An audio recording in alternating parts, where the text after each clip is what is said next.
Give us one For moment. the 2 people in attendance and the several people in the house listening right now. Are you ready?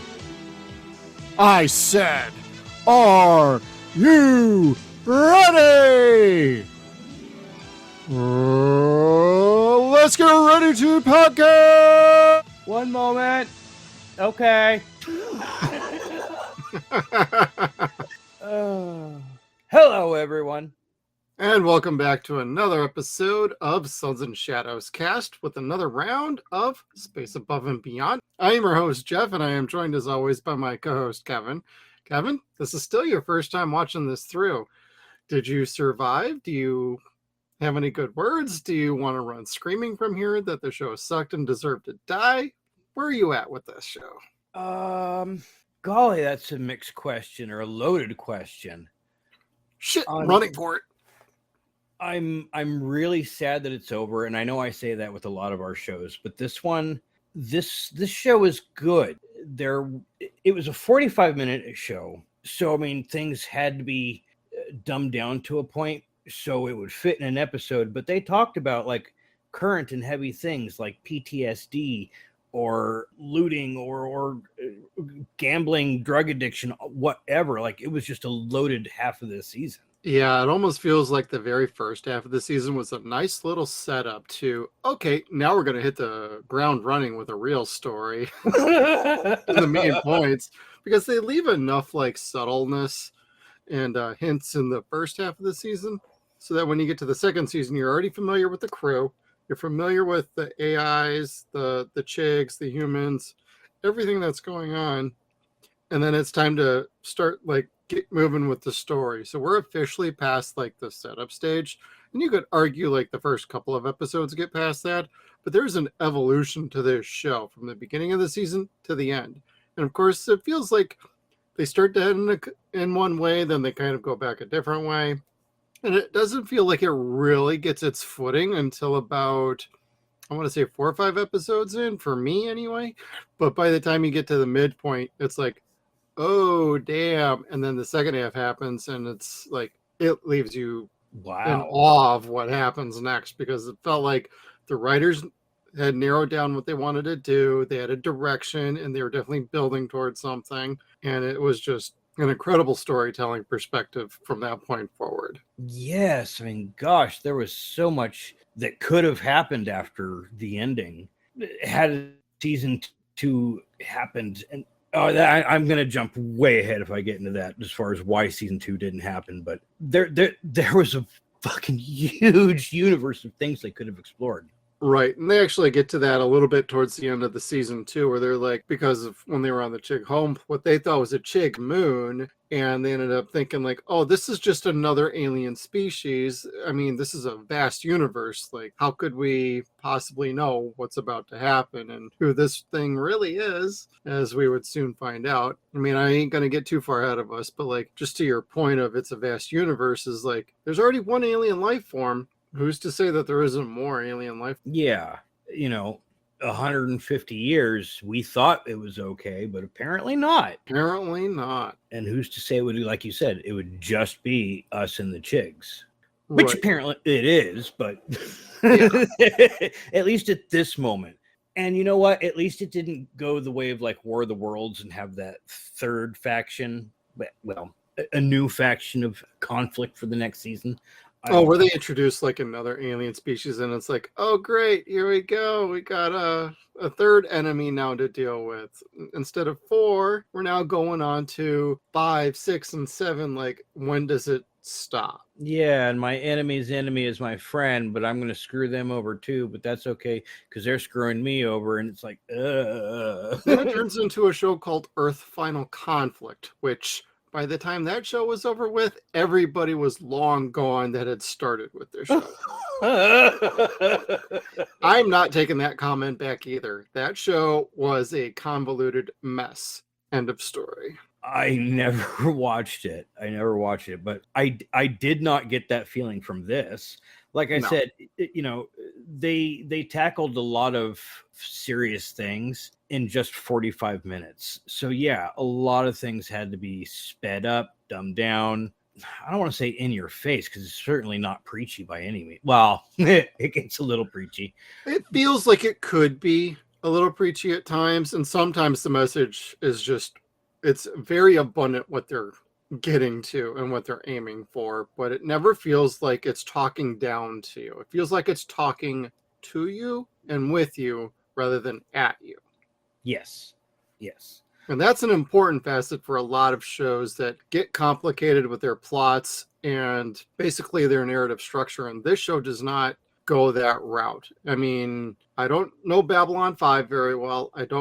I know Deep Space Nine enough, but of like all the other complex shows out there that are like involved in like a war, like, you know, you get this show and it feels very human, very realistic to at least ours, because they like to mirror a lot of things from like World War II, previous wars that we have been through in America.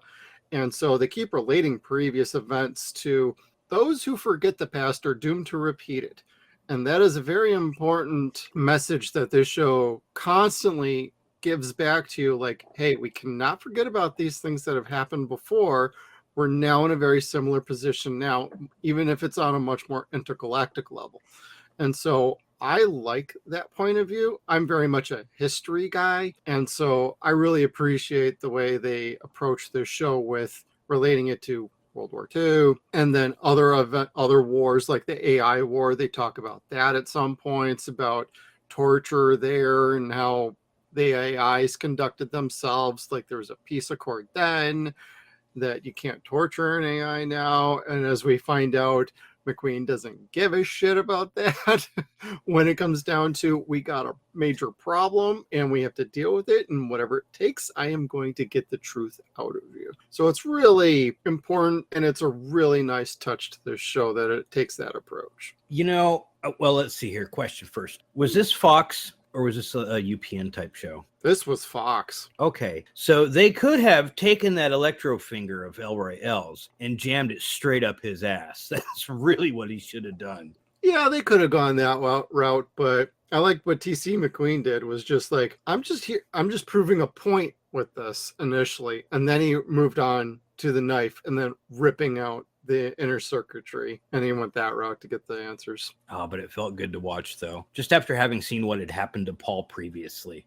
Paul and Vanson's family, like there was established nastiness with the silicates or AIs. I mean, we might alternate between the names between the two because it's basically the same thing, but they took what was built upon previously. So the goodwill they started in the first half was absolutely paid off in the second half. Well, the monologues,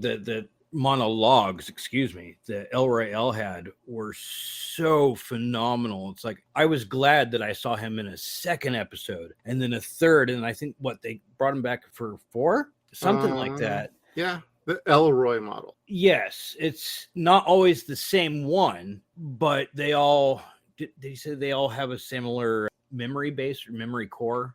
Yeah, they have like a shared, it's like a storage cloud of sorts. Yeah. But the way it was described, it was more of like an optical drive that you could access. All you had to do was kind of think about it and search like the internet, quote unquote, or the cloud storage device that they shared. Before computers, well, this was just around the time computers were starting to have a purpose. So. Exactly. And becoming self-aware. So that's for you, our magical, mechanical computer overlords. We love you. And we will continue to contribute with our content. Good sirs.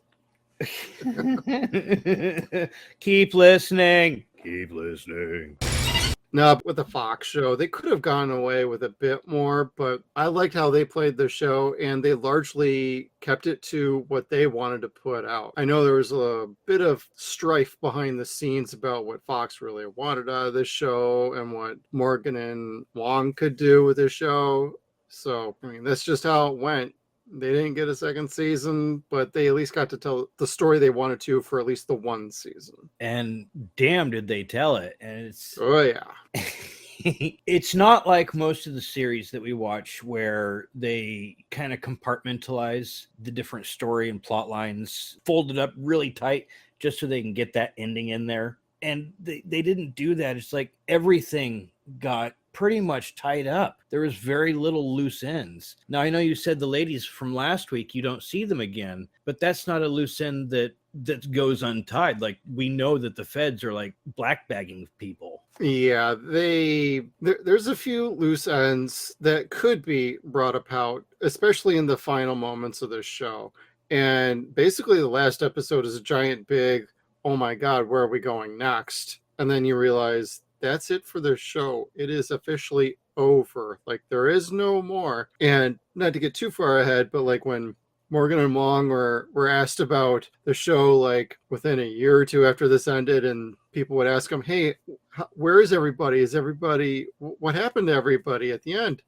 Their answers for a little while, and I remember this very clearly, they kept telling everybody's dead, war's over, we lose. And that's all they would say. They were so upset for a long time about how Fox treated them on this show. Yes, they went back and they worked back on X-Files, Millennium and whatnot, but like there was a real issue with how they treated this show and then canceled it. Dish, man. Well, if you want to really get to it, what is Fox's favorite reason for canceling a show? Expense and low ratings. So screw that mess. Clearly, they got more of a show than they were anticipating, because this is a little too high quality for them.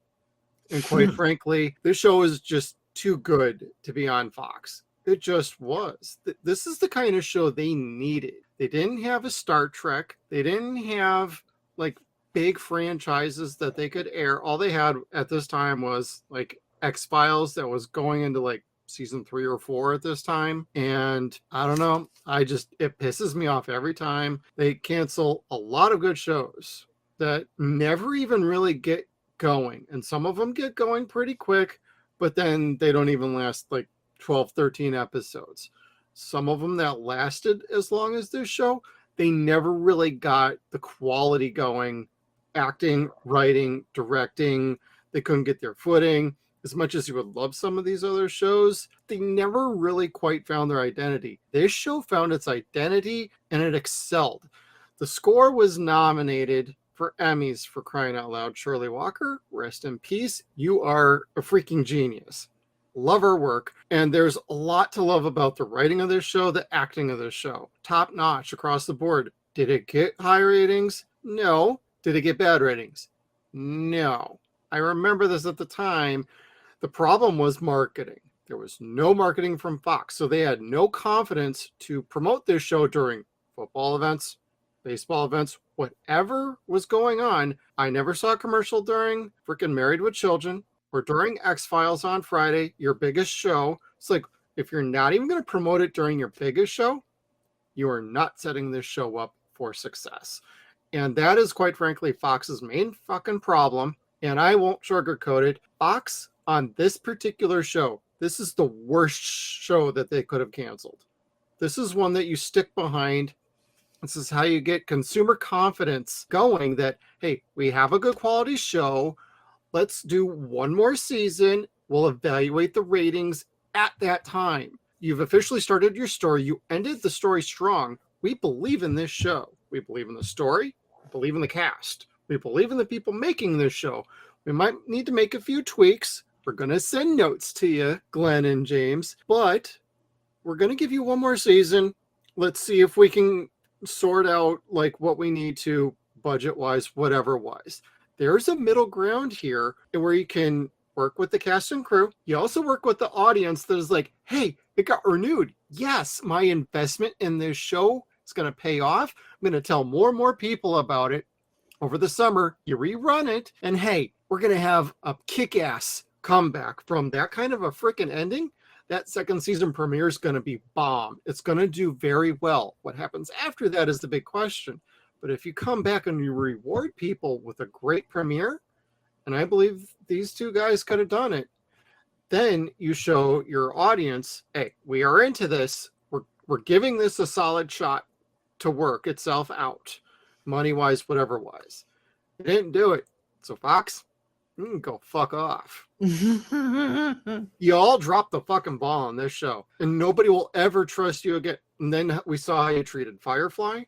we've seen you treat so many shows like this. I know this is not specific to just one network, yada yada, they all do it. Yeah, well, this show is so under referenced and overlooked through time. Like, this has got a great audience and there's a great fan base out there. Like, and we'll reference some of this later on the show too before we wrap up. Like, there's a great community out there, and like, it's still there. You could say it's a cult fandom, doesn't matter. Cult classic TV show, whatever. Same thing for Firefly. Same thing for other shows. These shows don't just develop a fan base that sticks around for over 25 years for no fucking reason.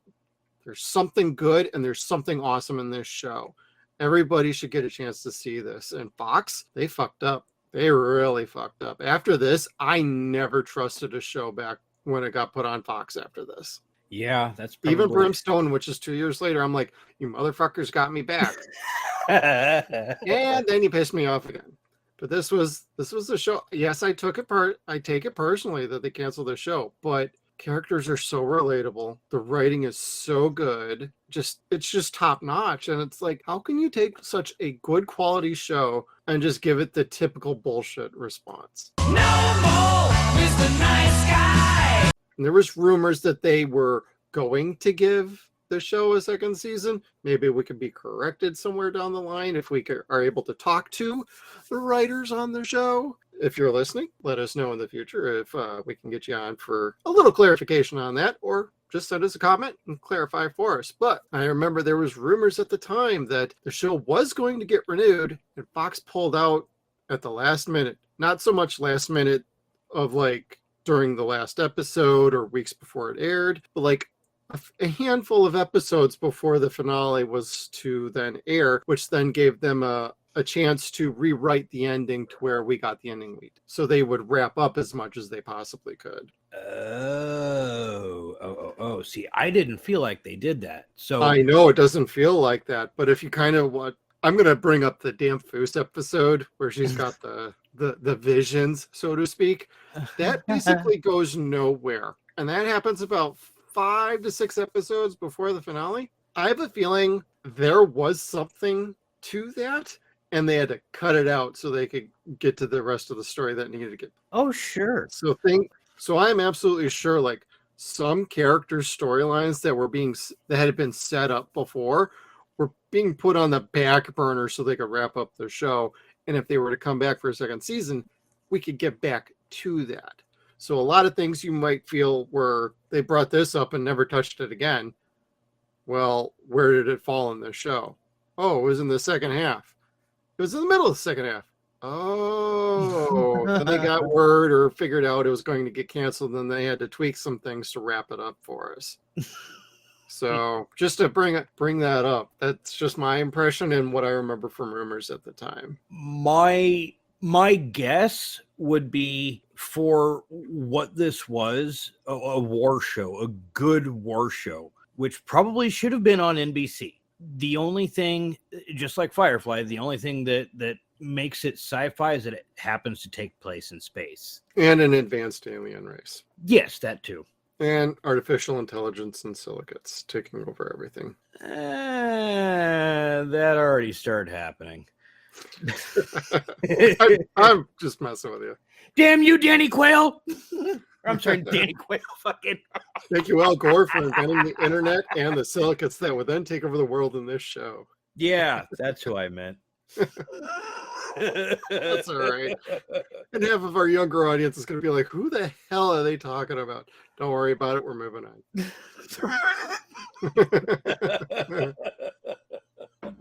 Dumb people, folks. Dumb people. But, this is a war. Yes, this is a straight up war show, and not everything was always happy and hunky-dory with how things went. So it's 90% of it didn't. Like, it was very much the spoils of war. There was no pleasantry to it. There was no romanticism to it. There was nothing like that.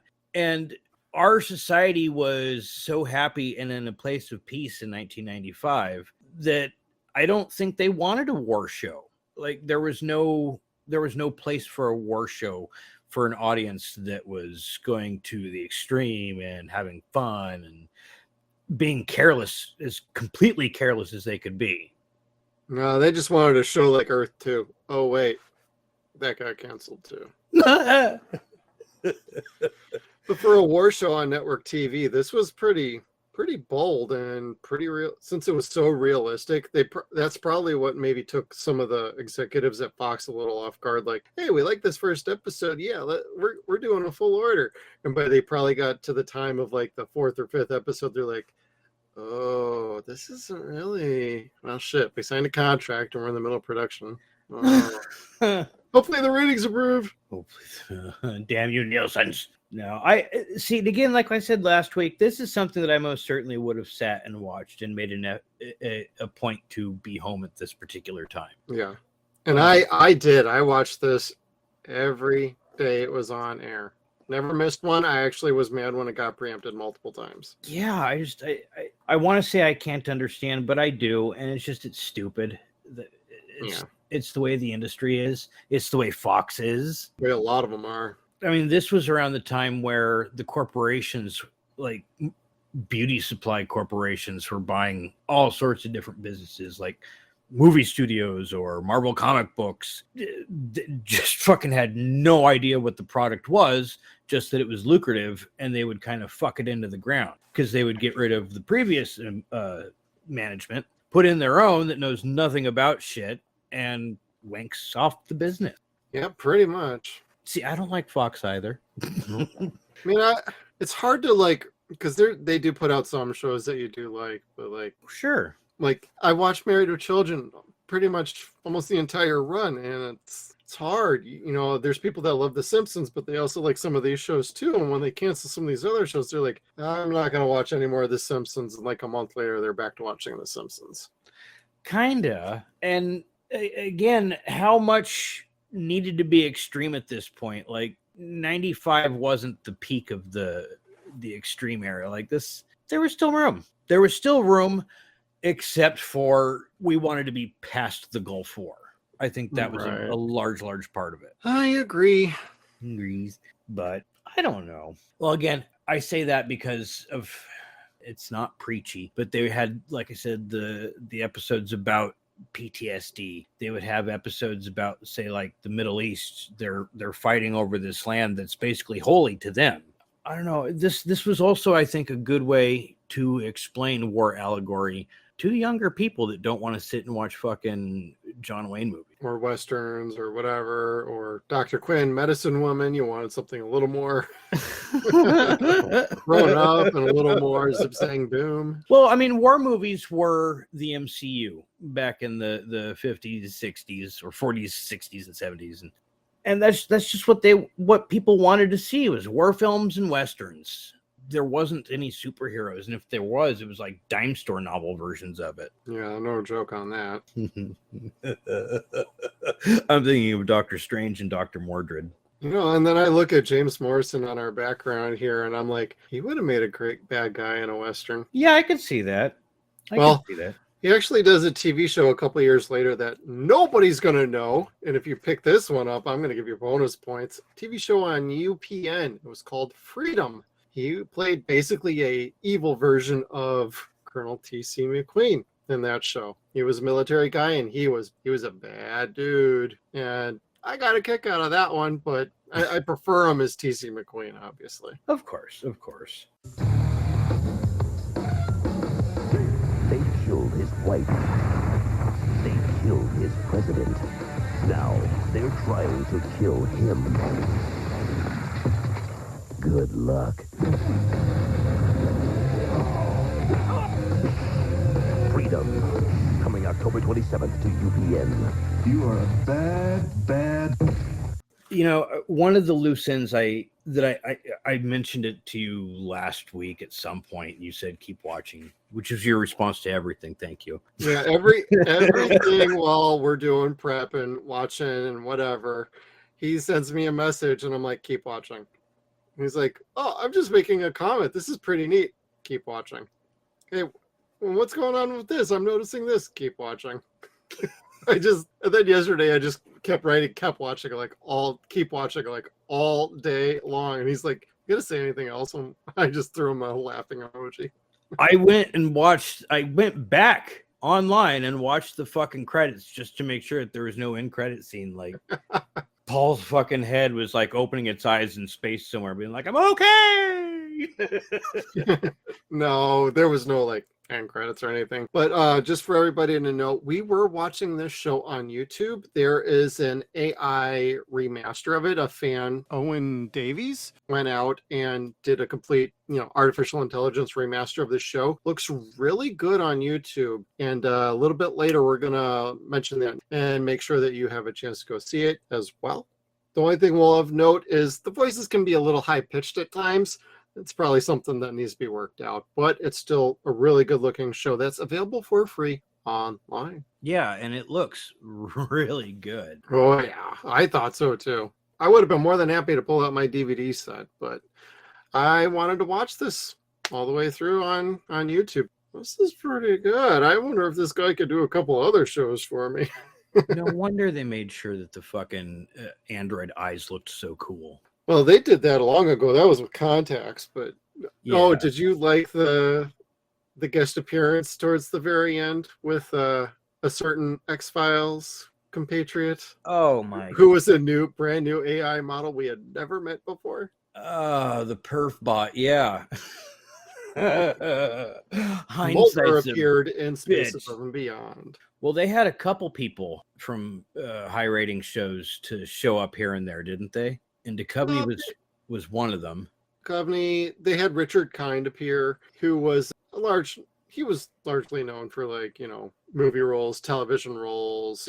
He's had a very, very nice career. He was actually in the very first Stargate movie, so later would appear in like Stargate SG-1 and Atlantis. So he's been around the block for some of these shows before, but like the other one I kind of will always remember is Coolio being the ruby rod for the Bacchus pleasure ship. Yes, that's the other big cameo they had. I actually thought that was a-okay. That didn't feel so out of place. Now, if you made him like a general or something, I might have been like, whose bright idea was to gimmick this show up like that? But I felt like they did a very good job for giving him a role, just a handful of lines, and just keep on moving. He didn't dwell on it, and I thought he did a really good job. Yeah, no, he wasn't corny or anything like that. It didn't feel forced.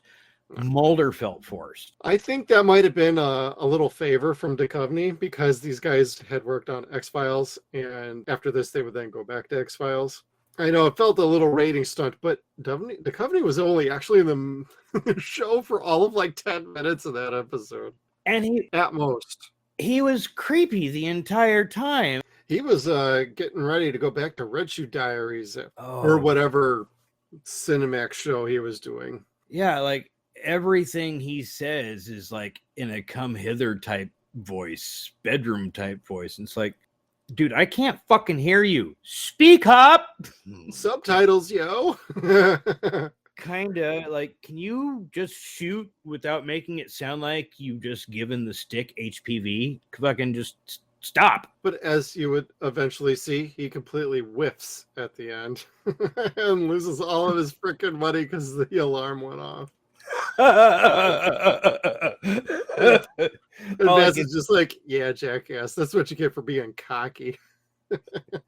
All I could hear in my head was Chevy Chase going, no, no, no, no, no, no, no. That's a good one, actually. I like that.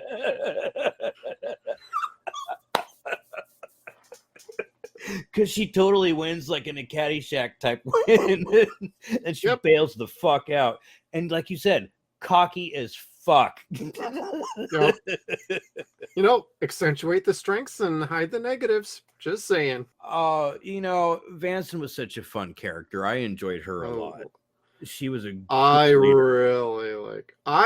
love all the cast and all the characters, and she's just, there's a reason why she got promoted to freaking captain, and she is easily the leader of the 5-8. Oh, sure. Yeah, like that's unquestionable. Like you think in the first couple episodes, okay, this is about Nathan West, and to a large point it is, but she does more things than him. She does more things for him. Like he's there for his girl. Like that's that's his motivation. She's there to win the war. Right. That's her motivation. Yeah. And I love her for that. I love the fact that she fucking didn't get all beat up when she was trying to, humble herself before the angry angels, and they all kind of started acting like assholes to her. She just fucking threw it back in their fucking faces. Started a good ass bar fight. Well, that's a military gal for you. So yeah, she was cool. Yep, I loved her. Good intelligence to her, good situational awareness going on. Definitely was a big fan of that. I was also a really big fan of finally TC McQueen. And I know I'm going to bring this up intentionally at some point soon anyway, but he steps up and he's like, you know what? I can't sit on the shelf. I actually got to get my butt out there and do something about things. And he proves he's just even at half powered, because when he goes out to take on Shiggy von Richthofen, he's not at prime shape. Imagine this dude in prime condition going back out in dogfights and stuff. He's clearly the ace of all the pilots. He could run circles around pretty much everybody, because him at half power took out Shiggy von Richthofen. It's what does that tell you? Him unrestrained, he's the reason he was the leader of the Angry Angels, the best fleet, the best squadron they had up until they did not have them. That's one of the things I most certainly had to write down, was you see a lot of leaders that are the guy in the chair. And we had that on this show. We had McQueen, who was supposed to be that, and then we had Admiral Ross, who most definitely was that. Commodore, excuse me. And it very much or very quickly became evident that McQueen is not a bench warmer. He's not the guy in the chair. He's almost like Rico, like the leader. Come on, you guys. You want to live forever? Let's go. Yep. And when it got to the Red I can't say Chiggy von what's it fuck Richthofen. Yeah, Chiggy's just I can't. No. Abandon all hope. I love that little stamp they put on the ship and the skull too. That was some really nice touch. That was beautiful. I dug on that, and I dug the sniping basically that he did from behind. Yeah. But McQueen took that so goddamn personally, and that was a fun little story arc they did there, trying to discover himself and taking down this asshole. Yep, this is what I'm here for. This is what I can do, what I need to do. And it really drove his character, because in the episode before that, it doesn't feel like they're setting him up to be the one to take him out. It's once you roll around to the second part of this episode, it's because he starts with his own narration. And it's hey, wait a minute. How is he going to be the center of this episode? And by the time you get a few minutes in, you understand, he wants to take this guy out. He wants to be the one. He needs to be the one. And, he's so angry. He snaps at the 58th. There's a great little, I'm not your buddy. I'm not your drinking pal. I'm not your guy. I'm not a mark in a singles bar. He's just popping off on everybody because he's just so angry about everything. It's there might be an element of truth to how he's feeling, but he cares about everybody, I think. But it's man, what's going on? But it's not until Winslow later approaches him and we really understand what's going on with him. I was very curious as to where that was going to go. I'm still not even really sure how I feel about her as a character. I liked her. I think she could have fit in for the rest of the season if she was allowed to stick around. But that was unfortunately not in the cards. Giggity. They basically turned her into the sex cat. Someone has to mention it. Someone has to make sex interesting on this show. Because Vanson didn't fucking care. She was there to win the war. And Dan Foose at that time was still high on her fiance. That sucked. Dude, that episode was brutal. It was oh shit. But at least on the next episode, she got a little lip action with Paul. And then she told him no more after that. It's they both said no more. Damn. Well, that whole situation was more of a maybe when we're not in wartime, we can revisit this, but not now. It doesn't work. And there's also a reason why there's regulations against that in the military. But I think that's more for superior officers. Yes, and see, that's the thing where I was kind of like, with the other lady, because she was told that's, you can get him in trouble if he even remotely decided to do that. Well, it was worth it for her. Like, that just made it more fun for her. It's like, ooh, girl, I know chicks like you. Trouble. But, at least she could say, I tried. He said no. But then she realized how much she had I don't think she realized, rejection. Hey, let's go to the anti-grav chamber. That's fine. I think regardless, she was like, oh, well, he's not going to, if he says no, oh, well, just go find somebody else to hook up with. The fact he went off is about when she realized, oh, I didn't actually mean to like literally offend him by that. I don't think she understood like his character, because she had only been on the show for an episode or two leading up to this. So she didn't really know him as well as everybody else did. And so she was kind of like the unfortunate guinea pig who went up and got her head taken off.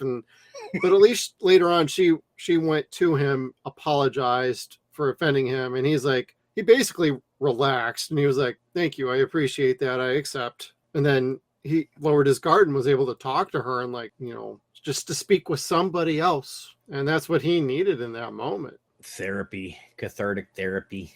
Well, you learned a lot in that episode. Ex-wife, the reason why he's been grounded, because it was mentioned a couple times. He's got a chip in his head that keeps his equilibrium in place and whatnot. So there's a lot that happens in this one episode, even though the whole second half is a whole lot of everything's happening. Non-stop, all at the same time. But I gotta say, like, the Angriest Angel is basically my favorite episode of the show. And I cheer every time. And I love his speech to the chaplain at the end. Colonel McWee, perhaps you should make peace with your maker.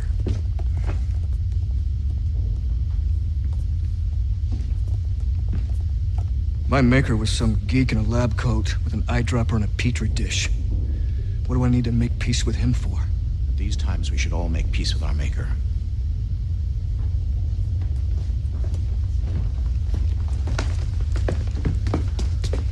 With all due respect, Chaplain, I don't think our maker wants to hear from me right now, because he knows I'm gonna go out in that sky in this plane and remove one of his creations from his universe. And when I return, I'm gonna drink a bottle of scotch as if it were Chicky von Richthofen's blood and celebrate his death. Amen. And it's like, damn, dude, if that doesn't get you like jazzed up and ready to fuck shit up, nothing will. There's some savagery to that. There's savagery to that. Well, say what you will, like this show, like there's times when you get done watching like a scene or an episode and you feel motivated for whatever it could be. Creativity, you want to go clean up the house, you want to go whatever. There's some motivation going on in this show, and it's a great feeling after watching. Yeah, it really is. And it's all fun for the most part. The 58, the wild cards are a fun little family. And that's the main winning point of this whole show is family dynamic going on. Yeah, where Coop has the opportunity to get his discharge by doing a mission, and he decides it's not worth it to him. Yep, he rips it up after he completes the mission. Who monitors the birds? Yeah. Another of my favorite episodes. Not a lot of dialogue in that episode, but that's okay. When your episode can be carried without much talking, and I should count words one of these times, because it almost is like watching the Kurt Russell movie Soldier, where he basically got paid by the word. And but Rodney had to carry that whole episode. It was all Hawks. Yes, others were in it, and there was things spoken, there was dialogue, but for the most part, it was you were following Hawks along this incredible mission that only two were on, ultra compartmentalized, super classified. Nobody knew about it.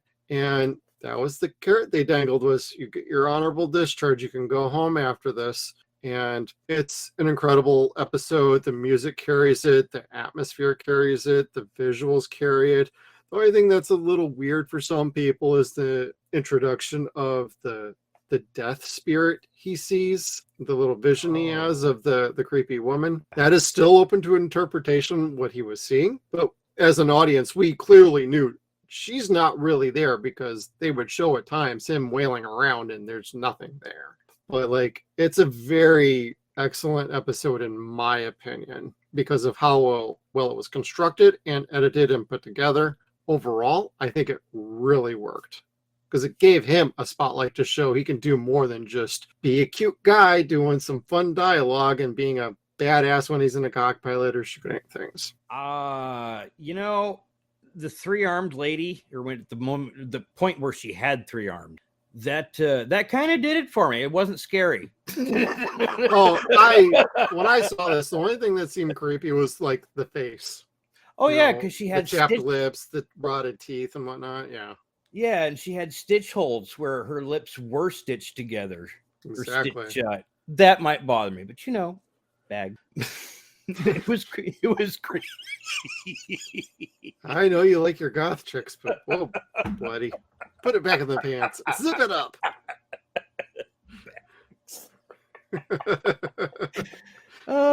Sack lunch. Anyway, so that's how you teabag this episode. It was cool. It was a fun episode. It was an episode where they show kind of we're the same, and it still ends up shitty because Coop kills the guy that he wanted to let live. Right, and he gave him back the items they traded back and forth. He took his ring back. He gave him back his like ident chip or whatever it was on the front of his armor. It's like, wow, that's too bad. But he had to lead him to where the human was getting away. Goddamn, dude. They don't really think things through. Like the 58 do need leadership, because like, oh yeah, when they come to collective decisions, it's always the wrong idea. Oh, that is so proven in basically Sugar Dirt. No, it's the second to last episode. And If They Lay Us Down to Rest, where they go to the planet and they find the alien life form and they tell them exactly what the fuck is going to happen on the planet instead of killing it. or reporting it. Fatal mistake 1, 2, 3, 4, 5, and 3,000 all the way down. That was a complete cluster. And we all as the audience feel at the same time like, oh shit, what did we just do? Especially in the next, by the end of the episode when they reveal their form and it's basically that alien we just saw on the planet. Because you kind of felt that's where the episode was going anyway when they first showed the face. But there was also a moment in time of maybe they're subjected, or this is really just some like off chance like alien that has nothing to do with any of this. It's just on their moon. It's just whatever. But so they mess around enough with the hints and the subtlety, but it's pretty clear like, hey, I wonder if that fucker is one of the species of these aliens that we're finally getting a visual of. And at the end, we do. And it's like, oh, shit. So at least they didn't try and drag that out for another week.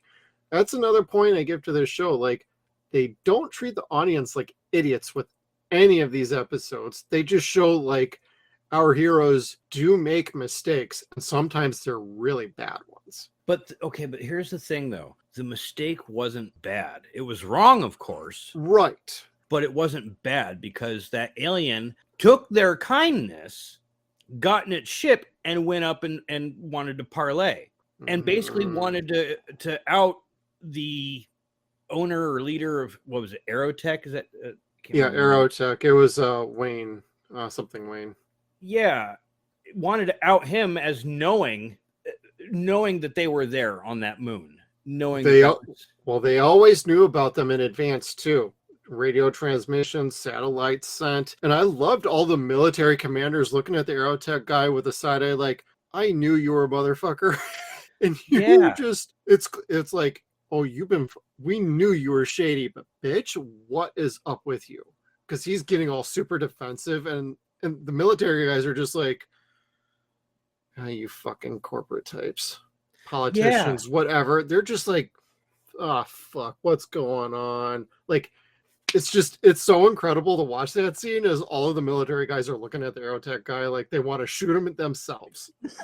Yeah, because how many people have fucking died because of that asshole? Right. Like that one fucking guy has caused countless deaths. Well, you talk about how he came in a peaceful manner. That was a setup from the second they were told, the aliens, the Chigs were told like what was going to happen with Operation Roundhammer on that moon. I think because they showed up to the Saratoga before the 58th showed up to the Saratoga. I think the alien on that planet messaged command or told like the nearest patrol, and they sent somebody immediately over to the Saratoga because they got there before the 58th did, and they just got off the planet. Oh, okay. And so my thinking is, hey, we need to set up a plan and get moving quick, because at almost every turn in this show, the Chigs have always been one step ahead. And they make it a point to say that several times during the second half, like, we have leaks somewhere, something's going on. Every time we think of something, they're like 3 steps ahead. We're making no progress in this war. And eventually we start getting some small victories. But we're finding out, like, it makes you wonder, are they luring us in for something? And then you get to this stage and it's like they're sending a suicide bomber in to take out the military leaders on the Saratoga. It's also basically the main starship of the fleet. Like, this is the apple of the eye. This is the lead ship. This is the Enterprise for the Federation of Planets. This is the Saratoga. It's the main lead ship. And you also got the head of Aerotech there that you know for a fact is a jackass and has been lying and roped everybody into this war for no freaking good reason. And that one guy is just there, and then a bomb basically goes off. He wanted that room filled with his atmosphere, and he might have had something in his system that went sparked. Boom. Complete craziness, because they've set off bombs on Chig planets before and they never went like that. They had a bomb. Aerotech had a bomb. Yep, that was in that hostile visit and choice or chance episode. Yeah, and they missed the target. That was also a breathable planet because they had prisoners on there too. That's right. But they had, those chemicals that they breathe. I mean, they intentionally, I look at it as they intentionally set that up because they've been ahead every step of the way. And I think that guy was there to take out Wayne and anybody else in that room. And execution, perfect. I mean, every time you think you got a small victory, you really didn't win that battle. I really think they could have peacefully ended that had the Aerotech guy not acted like a fucking big old douche. That would have been nice, but that is not how this show went at any time before it. So they didn't change that now.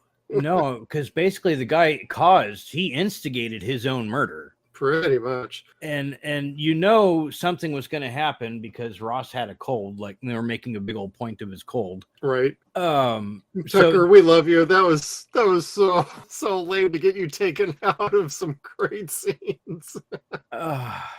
It was harsh. But did McQueen die at the end, or did they just kind of like carry him off to go get better? He was still alive at the end. And this is probably where I can get into, if you want to kind of get a little more information about where a second season could have gone. He's had interviews, James Morrison and like the producers did too, where they basically talk about where he lost a limb, like part of his legs, and he was going to get an artificial limb, but he was going to be back on Earth for a while. And so that's the idea what they were going to do in the second season if they gotten one. Now, a lot of these ideas, when I bring them up, they were only discussed. They hadn't actually been like written or developed out. Some of them were kind of, I don't like that idea. But a lot of them are like, that sounds good, but I want to see how they do it. If they had had a chance to really flesh it out and develop these ideas, could have been really good. But TC, he was going to be back on Earth dealing with a leg injury and recovery. That's cool, because I liked him. I didn't want to see him go. Like, it was ironic that it ends with Nathan and Coop, the two guys that didn't like each other, at the beginning. Are now brothers together at the end. With no music. That Just was pure silence. It's like, man, that's a way to make an impact. was Sopranos trying to go for that? Maybe. Because it worked. This worked. Yeah, this was really good. Like, you could have gone with any of Shirley's freaking music to make it give you some sort of feeling, but the way it went, it's just like, wait a minute, how am I supposed to feel? It made you think about how you felt about everything you just saw the whole show and in that last episode, because you got a lot of information. A lot of events happened to a lot of our characters really quick in the last 15 minutes of the show. It's like, whoa. At least they didn't do a to be continued bullshit. They didn't put a screen up like that. I think that might have actually pissed people off. Kinda, yeah. Yeah. As it is, I know a lot of people were very unhappy with the cliffhanger, with that being a cliffhanger, because we don't know what happens to the rest of the 58th. Well, I mean, Paul got blown the fuck up because there's ways they could have gotten out of some of that. Like him, there could have been an escape shuttle or pod or something in the thing he was in, but who knows? If it basically would have depended on, do they really need this character in the next season or not? Yeah. And kind of how they could have gone with a lot of the characters. Like if they're in contract disputes later on, oh, hey, let's just kill them at the end of the season and ship them off. I mean, you had an easy way to keep the rotation going if you needed to. But like, this was the core cast. They could have found ways to keep them, just trying to figure ways out. Like Vanson and Damphus. You could easily say, yeah, they landed and got rescued or taken prisoner by the Chigs or something. And that was one of the ideas thrown out, as they were taken prisoner. And then Coop and Hawks take the Commander Chig's ship and go to rescue them or something like that. But who's to say what really would have happened? What's out there, there's a nice article. I'll put that link in our podcast description, and I'll also throw it up on our Facebook page and group. You all can have a chance to read that, and you'll read a couple of these things and be like, oh, I don't like that idea. And some of this other stuff, not bad. I just loved that everyone was so gung-ho to make sure that Nathan lived to get his girlfriend home. I mean, all the hostages, of course, but specifically that, because that was the big thing throughout the whole show, was the hope that Nathan would find his girlfriend. And it was really interesting because the person that found her wasn't the person that was screaming, "I'll find you" at the beginning of the first episode. Oh, yeah. Like, wow, that guy changed a lot. That's a character. But before I forget, that in those closing moments where Coop and Nathan are just sitting there by themselves, they're not in their bunks. They're in Paul and Vanson's bunks. Yes. Just trying to be close to their friends that aren't there anymore. And at first, when Nathan walks in by himself, it's so powerful because no one's in those beds. No one's coming to be in those beds. Yeah. And it gave you goosebumps, like, oh shit. A little bit of misty eyes, the vapors or what have you. But I didn't believe that Vanson was dead. I didn't. It was too easily she launch pad McQuacked that motherfucker all the way down to the water. Because she's like, I'm going to turn these thrusters on and hope it doesn't burn me up in the atmosphere. And all I could think of was Launchpad McQuack just going, yeah! Well, and she's an excellent pilot, too. So if anybody was going to be knocked out in that shuttle and have you question whether they're going to survive or not, it would have been Vanson, and Damphus had to fly it. Yeah. That's when you know, oh shit, what the fuck is going on with them? With those two, it's like, no, I can see a way out for them because Vanson's an excellent pilot. Yeah. And you don't see the shuttle explode. You don't see it burning up in the atmosphere. Nothing like that. You see the thrusters go on and it starts to go down, and then scene for Nathan. Yeah, if there was going to be one person that didn't make it, I would have picked Wang, because they blew the fuck up out of that cargo. If he would have shot it, it wouldn't have fucking hit him. Yeah, I know. I mean, he's sitting there screaming out all these fucking names. It's like, aim. Use that part of your brain that's remembering all those fuckers to remember how to work the fucking gun. Just think, Wang, they yelled Chicago Cubs suck. You know, for as much as they didn't want to promote this shit during Fox's football, they promoted the fuck out of Fox's football on this show. And basketball too, I guess. But A few sports, actually. oh yeah, what was it, like the 63rd anniversary of Michael Jordan getting so many layups or slam dunks? I don't remember what it was. Of his, it was the anniversary of his last 60-point game. 60-point game. Oh, I miss those days. Those are some good details. The writers are paying attention to some things. Like, they left some Easter eggs in there for people, and they left some out. You know, there was some good detail work in the writing, I thought. The bait at the end, that was fucking glorious.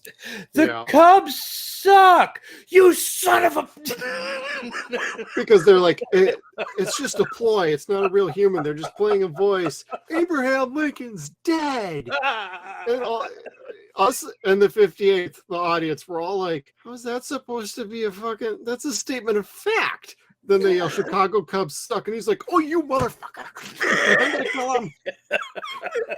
Then they realize it's really a human and he's about to get killed.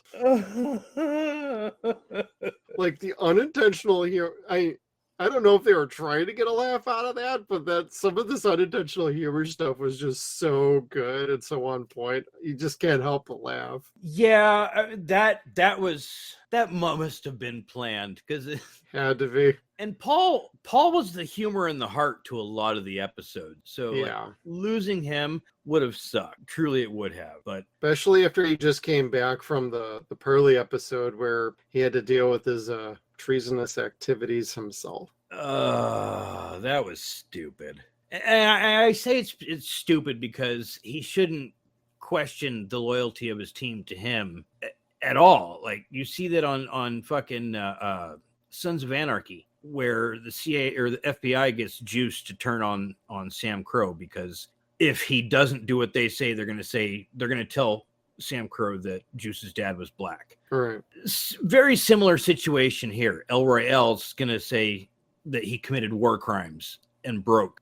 And was it mainly an honor thing, or did he think that he actually committed crimes by saying that he committed war crime? Well, he basically described as they took a piece of my soul. They broke me. And that's a piece I want to get back. So it really goes to the core of like who Paul was. Like he cares a lot and he's very driven and very passionate. And when he feel like something was taken from him, he just, he was broken to the core. I know the actor was the biggest fan of that storyline. He's actually had an interview about it, Joel De La Fuente. Mm-hmm. He's actually spoken about that before. Like he wasn't like the biggest fan. He's like, Paul would never do something like that. But I think and I understand his viewpoint, but for the purposes of the story, my problem with the episode is not so much the episode. I think it should have happened earlier in this show.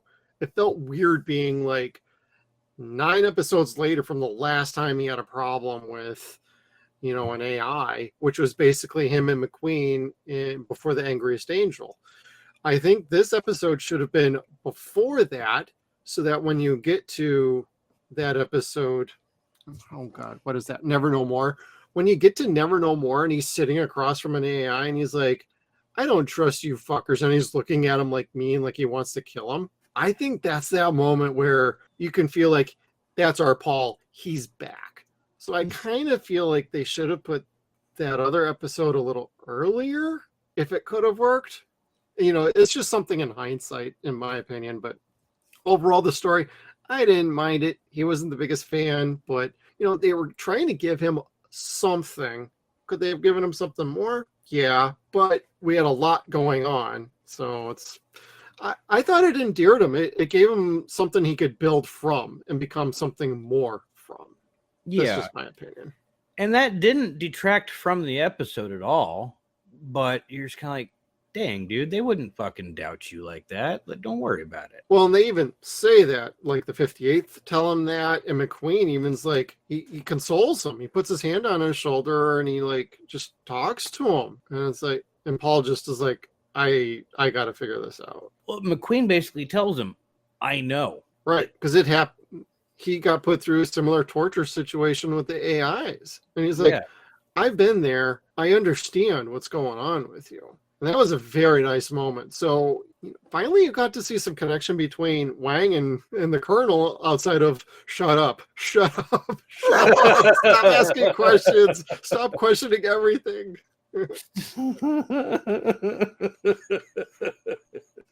But everybody's just so likable, but Paul is absolutely one of the most likable characters. Yeah, he really was. He was fun. Did you know, as a little side note, he married that girl in real life from the earlier episode where, before he got caught by the AI in that hostile tracer chance, and she had the teddy bear and had a gift for him when he came back.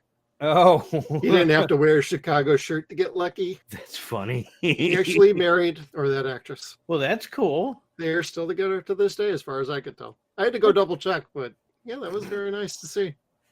That's very groovy.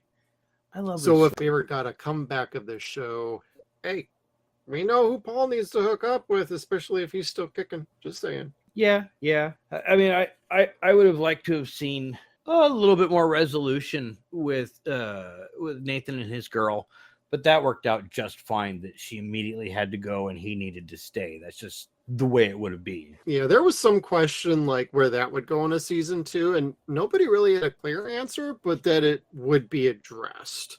In my opinion, is she'd just be back on Earth, and we would maybe see her in like phone calls like Shane's sister, which reminds me of a very fun sequence with the strawberries and cream, just to get to the head of the line to make a phone call regarding her baby sister who's having a baby and using the name that she had earmarked for her first kid if she was ever going to have one. And she just had to find a way to get to the head of the line, and nothing worked until she had to work with some shady guy named Mink.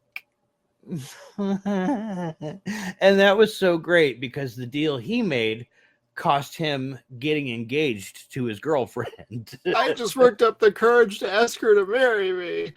And everybody and his buddies are looking at him, and he traded that for a bowl of fresh strawberries and heavy cream. And then Commodore Ross walks in, calls everybody to attention, and he's wondering where the hell his strawberries and cream are. And the dude just scarfs all the strawberries and cream down. When they get back to him, buddies are like, you just saved your ass twice by eating those berries real quick. He kept staring at him like he couldn't believe there was fresh fruit in front of him. It was so funny. His hand in his mouth looked totally bukkakied from all the fucking cream, too. Just a big mess. It was funny. It was It's cute. like he knew in that moment, shit, these strawberries are gone or I am dead. Yeah, right. There will be no judgments. Just leave the strawberries outside the door, or I will put everything on lockdown and I will hunt you down. I love Ross. Oh, God. He was a great character. Very much not. Neither he or McQueen were typical leader characters that you'd see in a show like that. They were much more human. Yeah, they could be firm but understanding several times over. Like when Nathan lost his younger brother, and he ended up having to go to Commodore Ross, who basically had to be the guy to tell him, this is the standard form letter. This is what we send to everybody. And Nathan's like, but this is my brother. And he's like, I understand. And it's like, you can tell by the look in his eyes, he wanted to say, I'd love to, but I can't. This is what the Corps does, and I'm sorry, but like this is procedure. It's been like this for hundreds of years. Right? It's like you saw the heartbreak, but also the commander in just one brief moment.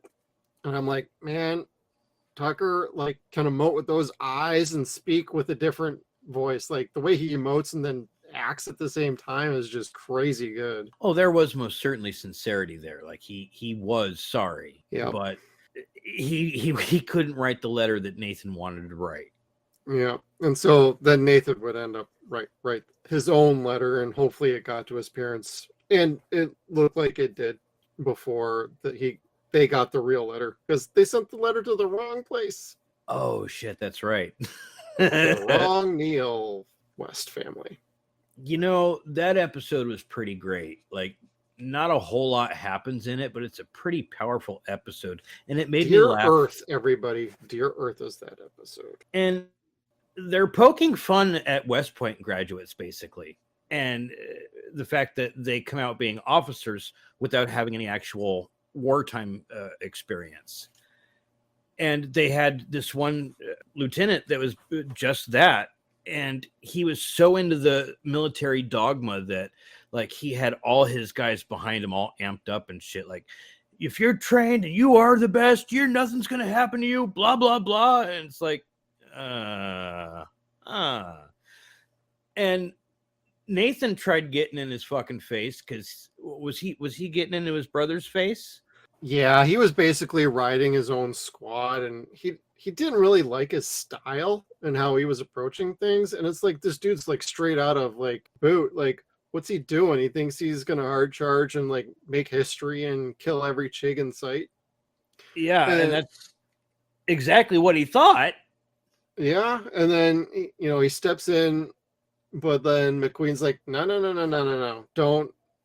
It's his squad. He's the leader of his own squad. Just go to the debriefing.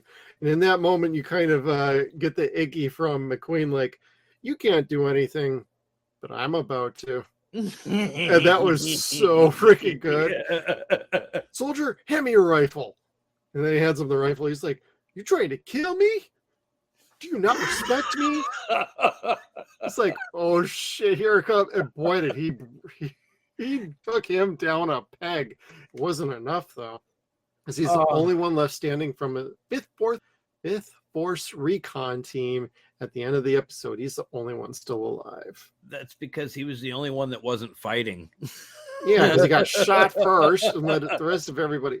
That character was so fucking stupid. Yeah, that was irritating. It's like, we all see what's going to happen, and you're like, hey, nobody has plot armor in this show. You might accuse the 58th of some plot armor, like they might live. They freaking killed West's brother, and it's like, they took out the whole squad, and then you never see the guy get drummed out or anything. But clear as day, that dude ain't gonna be military for much longer. He's probably getting court-martialed and sent back to Earth. Period. Yeah, like there's probably going to be some charges on him. Defying direct orders from a commanding officer. Right. Well, that also brings up real quick, one of the things for the second season was the 58th was going to be, whoever survived was going to be court-martialed, but their punishment is to go right back to the front line. So they got re-enlisted. I don't know how that really works, but like, that was going to be they were going to go through the court-martial process, but they were just ultimately just going to be sent right back to the front lines because they're needed. Huh. I don't know how that would have worked. I mean, clear, like I said, a lot of this stuff would clearly need to be developed. Yeah, little polish and shine. That's all right. That's all right. And about 20 scripts. 20 scripts. No, but and this is going to sound completely mean, but I loved watching each and every single one of those young recruits get popped off one after the fucking next. And you see fucking West's brother all by himself, and the last thing he does is cowboy up, and he gets 2 pistols and just starts shooting without aiming, one after the next. 1, 2, 1, 2. Yep. And all I could hear is fucking Sean Connery in the back of my head going, "Why are you shooting like that? You're not aiming." Yeah. And he gets killed, fucking standing up, firing like an idiot, not aiming at anything. And the only person left alive, like you said, is the dickhead. He wakes up and his entire squad is dead around him. And Nathan looks at him like, "You are lucky I am not about to kill you myself." Oh, my smile got so big, like, oh, pain. You're gonna feel it forever. Yep. Oh, hindsight, sir, hindsight. Yeah, and some really impactful moments and episodes. I'm not even going to ask for a 6-pack because I can't peg 6 favorites. I can't peg 6 I don't like. I can't peg 6 that would do the story justice. I'm not even going to go there. It was hard. It was very hard. I tried. I could not do it. I mean, I could tell you clearly my favorite episode is The Angriest Angel. Beyond that, it's like, Who Monitors the Birds? And like right on down the line for like a lot, about 20 episodes I really like, and 4 I think are pretty good. I think Eyes and Pearly might be my favorites. Those are really good too. Um, Pearly. Pearly fucking kills me. One, I love Adam Goldberg. Totally love him. Now, was he a little too Italian in this? Yeah, probably could have toned that down a bit. But he was wonderful in that episode.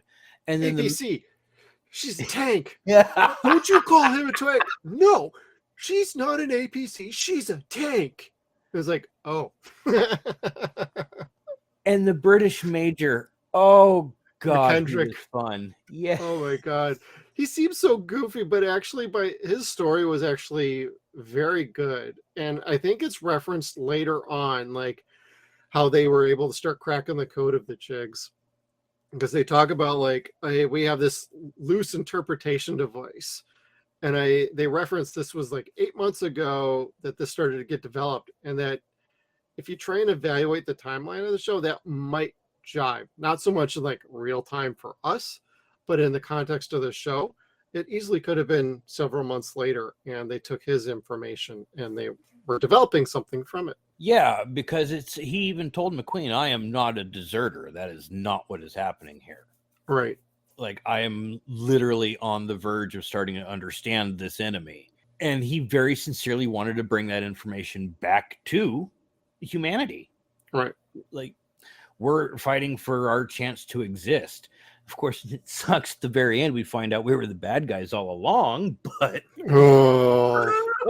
Well, this is why I did not tell you anything about the show as we were watching it. It's like, because you had some ideas in our last episode, and it's like, no, you got to keep watching, because a lot of the revelations they have to be that, oh shit moment. I had a few surprises. You know, the fact that the blind lady was still fucking president or whatever she was, Supreme Chancellor. That kind of made me giggle inside, like, oh, dude, she tried to kill that guy and she still won. Yep. And she's still in charge. Yeah. And going out and saying that we have peace before peace has even begun. The military guys are just like, stupid bitch. You know, if it was on HBO, one of them would have been like, kind of just face slam the table. Damn it! They were all just like, we haven't even confirmed what's going on here. We told her not to go with a statement. You're just like, what is freaking politicians? And boy, does that seem to be the theme of this episode: freaking politicians and corporate types. Oh yeah, well, because she knew, Aerotech knew. It's like, what the fuck did you get us into? Apparently you've had contact with this alien race before. You knew it spoke and could understand Native American or whatever, Navajo from an earlier episode. Like, you're giving it a code that not half the people on planet Earth could even remotely crack or know what language it is. Yet we're sending them a secret code that we have to know that they understand. It's like, wait a minute, what the hell is going on? And then the realization that, yep, they've known it the entire freaking time, and we got walked into a war. Thanks, Aerotech. You were a horrible staffing agency, too. You're a horrible staffing agency. I worked as a temp for them years and years ago. I can crack jokes about them because I actually worked for an Aerotech.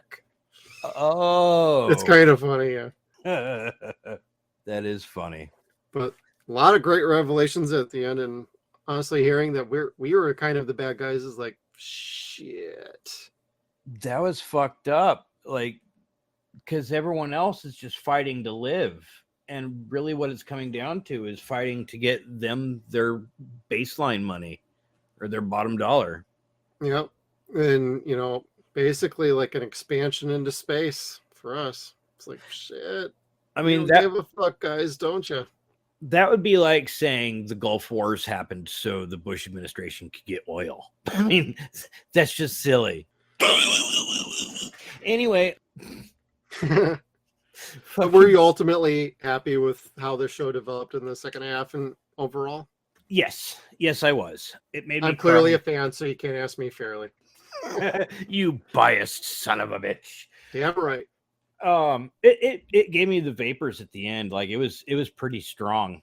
everyone gave 110%. You could tell everyone that was on the show was enjoying themselves and believed in it. Yeah, there was really no episodes that bored me. No episodes where I was like, you know what, this just isn't necessary. To your point with the 6-pack challenge, there is so much continuity in these episodes that it's impossible to pick just 6 that string a story together. Yeah. Like you would basically have to pick Paul's story with El Royale, or West's story trying to find his girlfriend, or McQueen's story trying to figure out who he is. There's a lot of different aspects to it. The only way I could even do remotely a 6-pack is who are my 6 favorite characters, and then I still have to kick somebody out that I don't want to kick out. So I'm not even going to do that. Because there's 7. Oh, shit. Sorry, Paul, you're out. Ross, you're in. I love Ross. He's cool. So good. All right, Kevin, do you have any more thoughts before we roll into social media? No, I don't. But we do have our social media.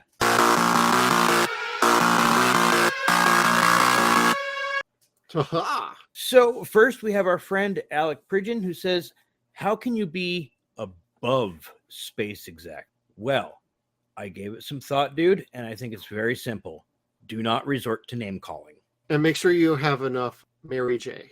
Well, yeah. Next is Lady Starblade, who says the 2-part Angriest Angel arc was the best of the series, focusing on the best character, Colonel McQueen, as well as amazing portrayal of PTSD through Wang's storyline. Also, Who Watches the Watchers is another standout. And to this day, Shuffle Up the Wild Cards and Deal, along with Utilize a Plunger, have entered our family's lexicon. This was seriously an underappreciated show in its day. Hells yeah. Yeah, I'm greatly seeing that. Like, you would see things like China Beach that were way hokier than this. Like, that was a seriously hokey show. Oh, that's right. That was on around this time too, wasn't it? I think so, like 94, 93. Oh my God. I'm hearing that and I'm like, that sounds familiar. It comes on after Baywatch. See, I remember Baywatch very well. Of course. For multiple reasons, not just a couple. Well, Baywatch, yeah. Baywatch was like 90210. Everyone watched it at some point and enjoyed it at some point. Too true. Too true. And next up, we have Hot Scribbles, who says, Who Monitors the Birds, Ray Butts, and Sugar Dirt are all standout episodes. Steve Rankin as Ray Butts was great. Better than a TV show deserved. Easier than eating pancakes. Oh, he was pretty fantastic. That's a great episode too. Anyone that talks in the third person and doesn't have me hate them is pretty fantastic. So I liked Ray Butts. I did too. A lot of people did. He was actually a pretty popular character. It's too bad they kind of killed him. They could have had him be some sort of weird fucking like photon hero. I don't know. I read too many comics. Yeah. And next up we have Justin Anderson, who says, I remember the alien ace pilot who had Abandon All Hope painted on the side of their ship. It made me think that the aliens knew a lot more about the humans than the humans knew about them. That is true. And, oh, yeah. I mean, we know now, of course, that the AI was helping them. And I still like to think that the AI was pretty much using them as a means to win their war in the long run. I kind of look at it as like the Chigs were using the AI to get a leg up on the competition, so to speak, and they just took the knowledge and understanding from them. And I think they were using the AI more than the other way around, because they took a chance and they picked a side. They picked the Chigs. Huh. That's just kind of how I look at it. You know, you can have your interpretation. No, that's Well, fun. it's just how I look at it is I don't think the AI were going to outsmart the Chigs. Likely is not. I mean, they thought that they had humans figured all out, but they didn't really. and humans thought they had everything figured out, and we really didn't either. No. Operation Roundhammer was not a complete success. Not remotely. That was stupid. Oh God, but where it shows fucking Coop shooting all the fucking embryo chambers. Ooh. Ooh. Like there was a word going through my head that hippies used to scream, and I was like, oh, taboo. Nope. Baby killer, baby killer. Well, and even he had a moment where he's like, this place feels familiar. And then they realize what the place was, Yes. and he's like, oh, shit. Yeah, and then he kind of felt like he'd shot himself. And you could see remorse on him. You could see how frustrated he was eventually becoming. Oh, yeah. Because he wanted to do the right thing and started to lose grip on what the right thing was. Right. And it's also funny how everybody tried to figure out a way to talk to the alien and explain what was going to happen. And he's the one who actually has the best way to convey what's about to happen with his comic book. That they all told him was jack shit. G.I.G., bro. And then he's pissed because he left it on the planet. Yep. Oh, well. Oh, that was pretty great. But I liked that Chig. I did not mind him. What would have been fantastic is if they would have just bonded over a nice glass of water. Yeah, not scotch. You might kill the thing. And anytime they offer the things water, it's like, oh, it killed itself. Like, stop getting them wet. Stop killing them. One accidentally killed itself in like 4 different episodes. It's like, no, you all are killing them. They can't breathe our air. Anyway.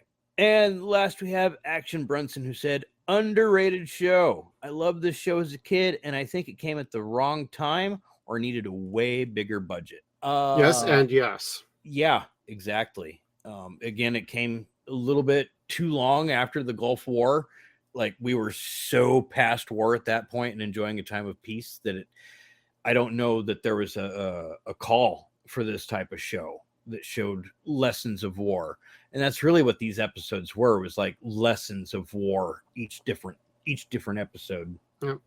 And as far as the budget goes, may I just say this about that? Still better blue screen than Deep Rising. Shut up. I'm just saying they did a really good job.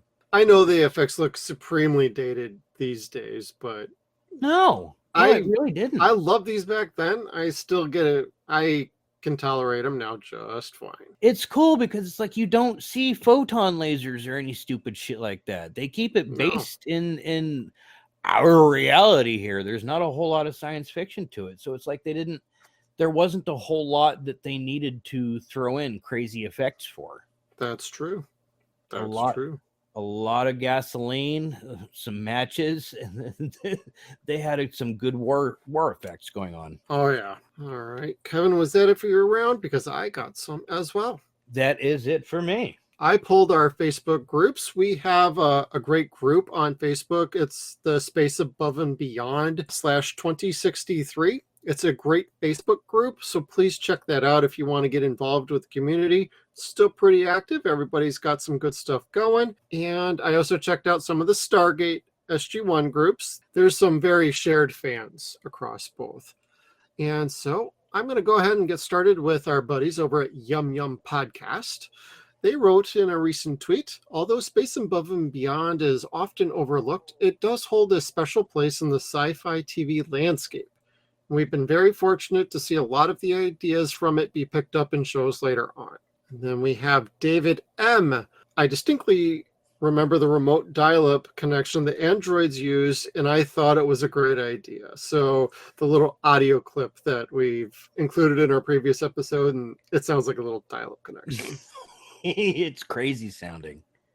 But it's still unique. So if you hear that now, it'll stick out more for you. For us, we grew up with that sound, so that's pretty funny. Yeah, it's one of those things that kind of makes your ears perk up and your eyebrow twitch. And you're like, It's like, what's that? Why am I hearing this? Dial-up days, yo. And then we have Vivian. I can remember trying to watch it, but couldn't really get into it. Not sure why, though. Yeah, I can understand how if you tried to watch this like years ago or whatever, like if you couldn't really quite get into it, I can understand that. It's really not a show for everybody, but I think if you are appreciative of more complex shows and you're and you're into the space science fiction aspects, like you could really get into this. And so if you're like a fan of, say, like Stargate, The Expanse, whatever, the remake of Battlestar Galactica, this is a show that kind of fits in that realm and gives you something different and unique. So it's worth a try, but if it doesn't work for you, that's totally cool too. And then we have Aaron M. Loved it and gutted it got torpedoed by Fox when it aired. Yeah, me too, buddy. A show way ahead of its time with its themes about prejudice and stuff like that. Excellent point. Yeah, because there was a lot of prejudice in this series, and it came from a lot of different directions, mostly at the in vitros, but yes, it's at times that was like, wow. You know, we are a horrible species. Like an individual can be fantastic, but as a species, we are horrible to one another. And it sucks to see, especially in times of violence and war and strife. Right. I don't know. The tank story was pretty shitty in general. Like they were gestated to get out and fight. They have no life experience outside of going to coming out of the bottle, learning how to kill, go kill. Pretty much. Yeah. Then you have no need for them. Then what do you do with them? It's like, oh God. Exactly. And that's a problem that our government has today with soldiers. They have wonderful programs of turning men into soldiers. They don't have programs for turning soldiers back into men when they leave the military a lot of times. Right. And follow that up. Thanks, Kevin. We have Ken. We have Ken. It is a series that started slowly and had a few false starts, but they were building up to a fairly interesting premise for the show. I think the final 4 to 5 episodes of the series suggested that a very strong second season could have been achieved, but alas, the notoriously inept network executives of the time gassed it. Well said, Ken. Well said. Then we have Michael. Loved it so much. I also thought the Wing Commander movie was epic, so I don't know if I could be trusted to have an opinion here. Love that, Michael. Love that thought. I didn't hate the Wing Commander movie. It was all right. My dad got a pretty big kick out of it, though. And Troy, I enjoyed it. I was sorry that it was canceled. I think they were just getting up ahead of steam. Thank you, Troy. That is our last comment. I love Space Above and Beyond. It sounds like my co-host did. Is that your final assessment, Kevin? Yeah. Like this was a fun show. This was a war show. It's harsh. It's gritty and it's emotional, but it's captivating. Absolutely. So thank you everybody for listening in. If you listened to our first episode, you already picked up one keyword for our giveaway. And now I'm going to announce the second keyword, the Saratoga. So basically the keyword is Saratoga. What you're going to do is you're going to take both of those keywords from the first episode and now you're going to email us at SunsAndShadows@gmail.com. You're going to send in both of those keywords. You do that with Space Above and Beyond in the subject line, and you will gain entry. We are going to be giving away a complete DVD series television set. We're also going to be giving away 5 of the comic book series. So basically you will get that. You'll also be getting a $58 Amazon card. So please send those in, gain entry. This contest will be open until October 11th. So please be sure to get those entries in. And at that time, we will pull a random name from all those entries and we will contact you by email to gain your address so we can ship you your winnings. Thank you for tuning in. We'll see you next time. Make sure you check us out on all of our social media platforms. We got Facebook, Twitter. We are at Suns and Shadows. We're also on Instagram at Suns and Shadows Cast. We are at SunsAndShadows.com. Thank you again, everybody, and we'll see you down the road. I'll be a son of a bitch if I go to your funeral, Ty. Yes, you will, sir. But we'll talk about your mother when I get back.